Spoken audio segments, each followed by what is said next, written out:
Hello friends, नमस्कार मित्रांनो. आज मी तुम्हाला ग्रासलँड इकोसिस्टीम्स आणि डेझर्ट्स इकोसिस्टीम्स यांच्याविषयी थोडीफार माहिती सांगणार आहे. तर ग्रासलँड इकोसिस्टीमचा सुरुवातीला मी उल्लेख करतो. Grassland as the name suggest, अशा इकोसिस्टीममध्ये, अशा परिसंस्थांमध्ये ग्रासेस डॉमिनेट करतात.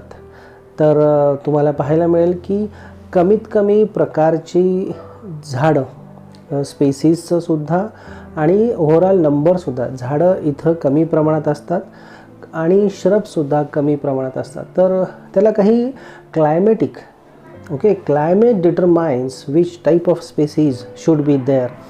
तर याच्यावरून मी तुम्हाला असं सांगेन की कमी प्रमाणात पडणारा पाऊस इथं हे एक महत्त्वाचं कारण आहे की ग्रासलँड्स का डेव्हलप होतात.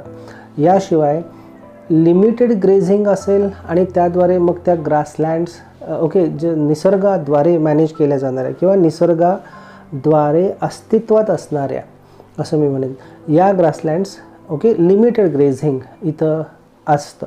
पण जेव्हा ह्युमन इंटरफेरन्स होतो, या ग्रासलँड्सचा वापर मोठ्या प्रमाणात फक्त ग्रेज लँड्स असा होतो, तेव्हा मात्र इथं डिग्रेडेशन ऑफ ग्रासलँड्स हे सुरू होतं. आणि ऑलरेडी मोठमोठ्या प्रदेशात जगभरातल्या ग्रासलँड्स या अंडर डेव्हलपमेंटल प्रेशर आहेत.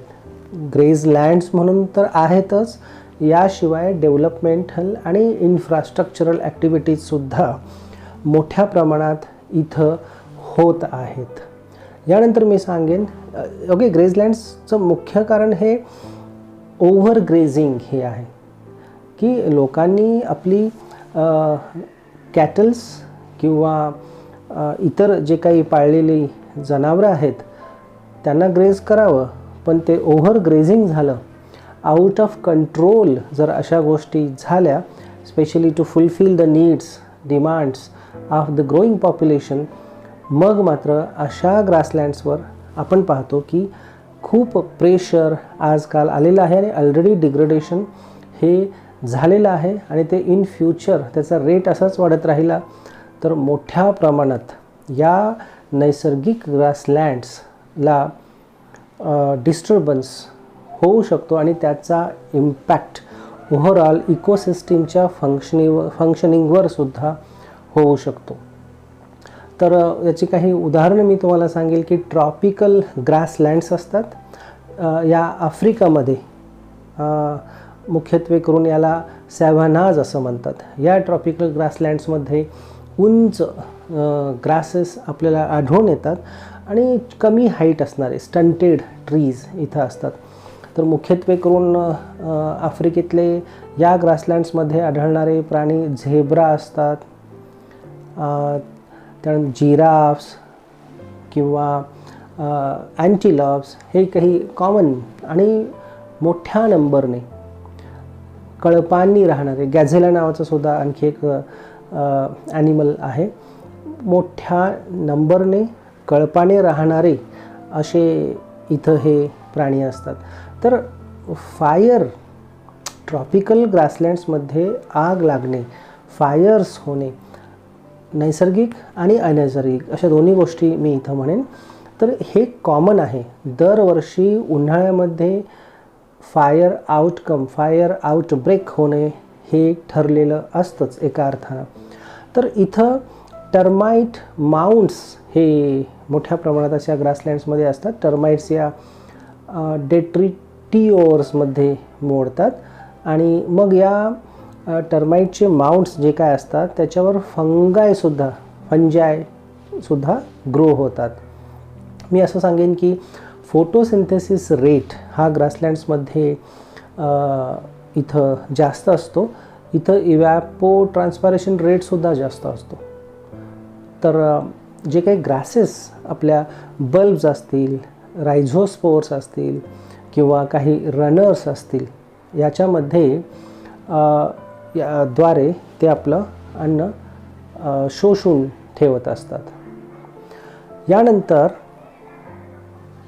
मी इथं सांगेन की मोठ्या प्रमाणावर अशा ग्रासलँड्समध्ये फायर आउटब्रेक होणं, याच्यामुळे कार्बन डायऑक्साईड रिलीज होतो आणि हाच कार्बन डायऑक्साईड ग्लोबल वॉर्मिंगला कॉन्ट्रीब्युटिंग फॅक्टर होत आहे. तर तुम्ही विचार करा की प्लेन लँड्स आहेत, ओके, आणि त्या काही प्रमाणात फर्टाईलसुद्धा आहेत. तर अशा ठिकाणी मग ह्युमन इंटरफेरन्स होणार, इन्फ्रास्ट्रक्चरल किंवा डेव्हलपमेंटल ॲक्टिव्हिटीज होणार हे ठरलेलंच आहे. किंवा त्याच्या अंडर काही रिसोर्सेस असतील, मिनरल्स असतील तर त्याचं मायनिंग होणार, किंवा तिथं असणारे रिसोर्सेस इकॉनॉमिक इम्पॉर्टन्सने यूज करण्याचा प्रयत्न हा मानव करतच असतो. आणि मग ओव्हरऑल तिथं मग डिग्रेडेशन सुरू होतं. उपयोग व्हावा, रिसोर्सेसचा वाईज यूज व्हावा, तिथली इकोसिस्टीम डिस्टर्ब होईल इतक्या प्रमाणात कधीच होऊ नये. नंतर मी सांगेन की टेम्परेट ग्रासलँड्स. तर ॲज द वर्ड सजेस्ट हे टेम्परेट स्ट्रक्चर त्या भागातले या ग्रासलँड्स असतात. तर इथं ग्रासेस स्लोप्सवर किंवा काही फ्लॅट सरफेसेसवर ग्रो होतात आणि कमी प्रमाणातले श्रब्स, ट्रीचा तुम्ही इथं जास्त विचार करू नका. श्रब्स जे काही छोटी झाडं असतात तीसुद्धा कमी प्रमाणात असतात. आणि इथंसुद्धा फायर आउटकम हा होत असतो. आणि फायर आउटकम असल्यामुळंच मोठे ट्रीज ग्रो होऊ शकत नाहीत. तर प्रेरीज, टेम्परेट ग्रासलँड्स जे आहेत, आपण USA त्यांना प्रेरीज असं म्हणतो. त्यानंतर पंपास हे नाव तुम्ही ऐकलं असेल. तर लॅटिन अमेरिकेमध्ये हे पंपास नाव खूप प्रसिद्ध आहे. आफ्रिकेमध्ये त्यांना वेल्ड्स, VELDS असं म्हणतात. तर युरोप आणि एशियाच्या काही भागात त्यांना स्टेप्स, STEPPES असं म्हणतात. तर वेगवेगळ्या रिजन आणि भागात आढळणाऱ्या काही स्पेसीज, याशिवाय तिथल्या किती प्रमाणात त्या स्प्रेड झालेल्या आहेत, आणि मग काही लोकल नेम आणि त्याचं झालेलं मग इंटरनॅशनल नामकरण असं मी म्हणेन. आणि मग ती कॉमन नावं आता सर्वश्रुत आहेत. यानंतर मी सांगेन की पोलार ग्रासलँड्ससुद्धा असतात. तर आर्क्टिक टुंड्राचा याच्यामध्ये समावेश होतो. आर्क्टिकचं जेव्हा आपण नाव घेतो तेव्हा आपल्या लक्षात येतं की किती प्रमाणात तिथं थंडी असेल, ड्राय विंड्स असतील, किंवा ओव्हरऑल अतिशय harsh, completely adverse life conditions तिथं असतात. तरीसुद्धा इथं काही वनस्पती, काही ग्रासेस हे समर सीझनमध्ये, जेव्हा सनलाईट ही ऑलमोस्ट 24 आवर्स अवेलेबल असते, ओके, तर ॲन्युअल प्लांट्स मग हे ग्रासेस असतात. आणि इथं ग्रासलँड्स ह्या काही त्या सीझनपुरत्या त्या डेव्हलप होतात. खूप आयसी कंडिशन्स असतात जास्तीत जास्त पार्ट ऑफ द इयर. इथं स्नो कवर असतो. इनफर्टाईल लँड्स आहेत. मी सांगितलं harsh HARSH conditions for life to grow, reproduce and develop. त्यामुळे ॲन्युअल बेसिसच्या ग्रासेस इथं ग्रो होतात. मी आणखी सांगेन इथं काही ॲनिमल्स आपण पाहतो की तिथं असणारे पोलर बियर्स म्हणा किंवा पोलर वोल्स असतील, फॉक्स असतील, हे कार्निवोर्स इथं असतात. याशिवाय रेनडियर हा एक खूप महत्त्वाचा ॲनिमल आपल्याला इथं सापडतो. आणखी मी सांगेन की समर सीझनमध्ये शालो लेक्स इथं ॲपियर होतात, अगदी उथळ तळी. आणि मग आपण म्हणतो ना बॉग्स किंवा वेगवेगळ्या प्रकारचे इन्सेक्ट्स असतील, मायग्रेटरी स्पेसीज ऑफ बर्ड्स मग इथं येतात. काही तो फेवरेबल सीझन त्यांच्यासाठी असू शकतो किंवा त्यांना अन्न तिथं मिळतं त्या सीझनमध्ये. तुम्ही आणखी एक शब्द ऐकला असेल या पोलर ग्रासलँडच्या बाबतीत किंवा थंड प्रदेशांच्या बाबतीत की परमाफ्रॉस्ट असा एक शब्द आहे. तर इथं आईसचा थिक लेयर हा सॉईलच्या खाली असतो आणि तो परमनंट असतो. सॉईलवर आहे, तिची फर्टिलिटी ऑलरेडी कमी असते आणि त्याच्या खाली परत जो सॉईलचा खाली जो लेयर आहे तिथे आयसी कंडिशन असते, ज्याला परमाफ्रॉस्ट असं म्हणतात, आणि ही थ्रू आउट द इयर असते कंडिशन. तर ह्या सगळ्या फेवरेबल आणि ॲडवर्स, फेवरेबल का तर काही ठराविक स्पेसिस तरी ग्रो होऊ शकतात किंवा त्यांच्यासाठी ते महत्त्वाचं असतं लाईफ सायकल कंप्लीट करणं.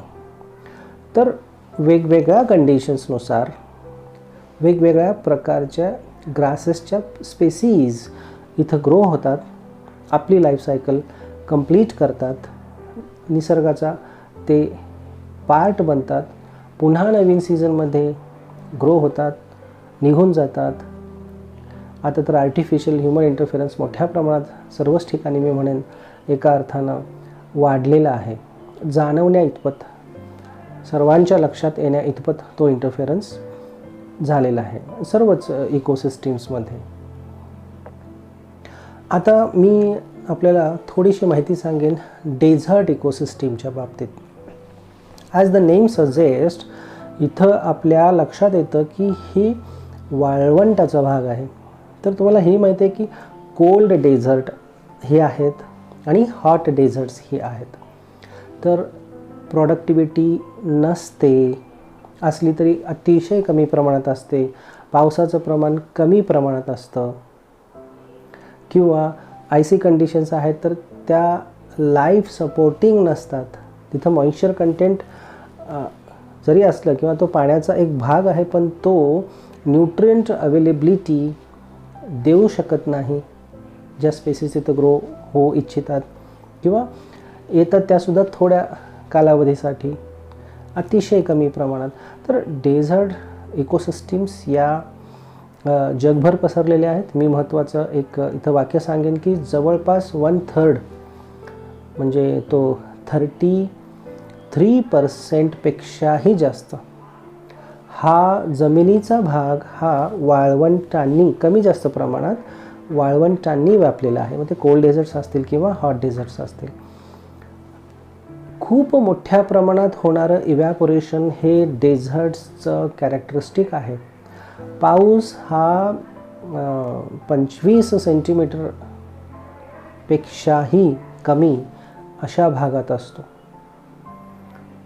तर कमी प्रमाणात असणारी बायोडायव्हर्सिटी, कंटिन्युअस लॉंग टर्म म्हणजे काही ठिकाणी डिकेड्स पाऊस हा तिथं नगण्य,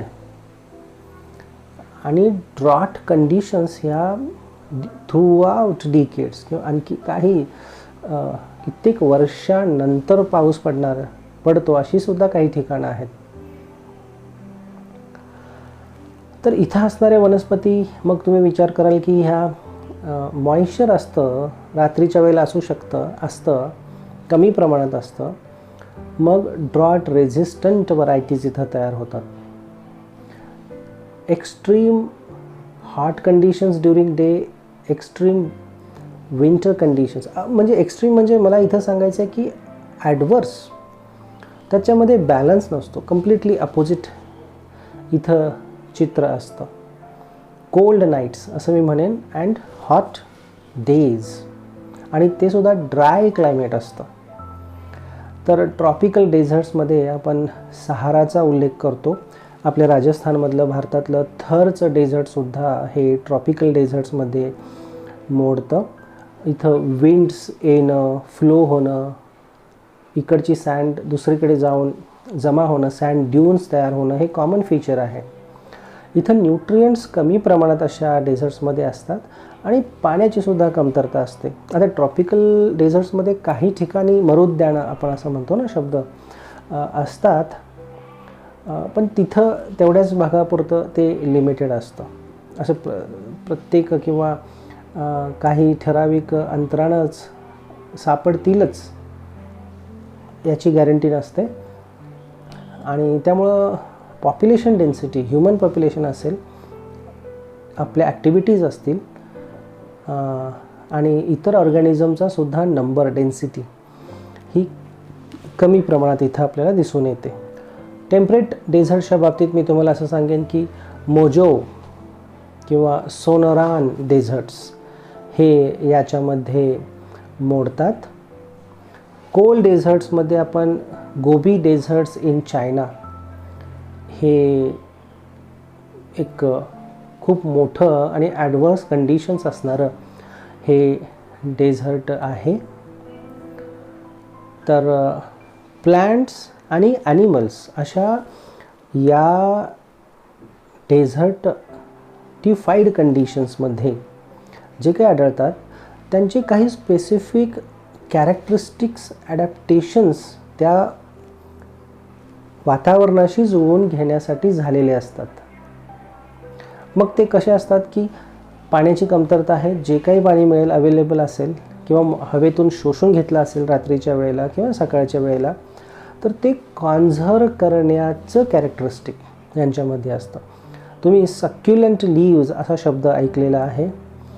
तर स्टेम स्टोअर्स किंवा जनरेट क्लोरोफिल्स आणि स्टोअर्स कार्बोहायड्रेट्स. म्हणजे लीव्ज हे नसल्यासारखे आणि स्टेम्स ॲक्ट और perform the function of photosynthesis.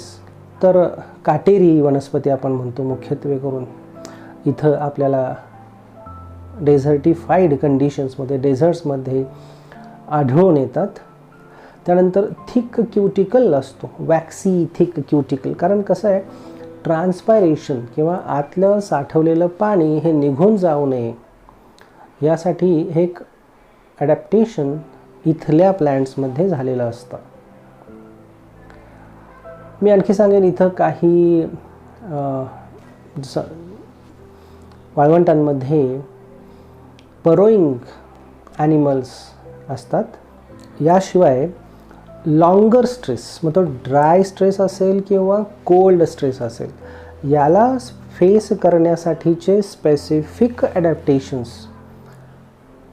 हे डेझर्ट इकोसिस्टीम्समधले प्लॅन्ट्स आणि ऑर्गॅनिझम्समध्ये झालेले आपल्याला दिसून येतात. तर ओव्हरऑल मी आज तुम्हाला ग्रासलँड्स इकोसिस्टीम्स आणि डेझर्ट इकोसिस्टीम्सचे ठराविक फीचर्स ओके किंवा ते कुठं कुठं आढळतात हे अगदी थोडक्यात सांगितलेलं आहे. एक मी मेसेज इथं देऊ इच्छितो की ग्रासलँड इकोसिस्टीम्स वरचं डेव्हलपमेंटल प्रेशर, तिथं होणारा ह्युमन इंटरफेरन्स हा थांबला पाहिजे. इन फ्युचर त्याचं जास्त प्रमाणातलं डिग्रेडेशन होऊ नये याची काळजी आपल्याला घ्यायची आहे. आणि डेझर्ट इकोसिस्टीममधल्यासुद्धा ज्या काही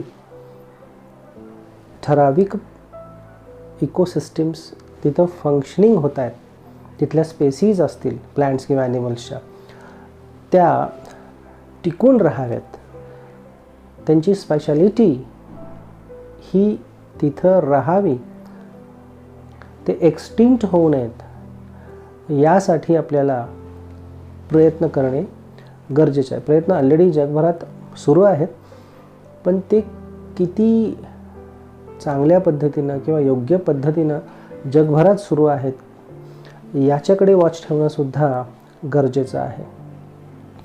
तर एवढं बोलून मी माझे आजचे शब्द थांबवतो. पुढच्या वेळेला असंच एखादा टॉपिक घेऊन मी आपल्यासमोर येईन. थँक्यू. Bye bye.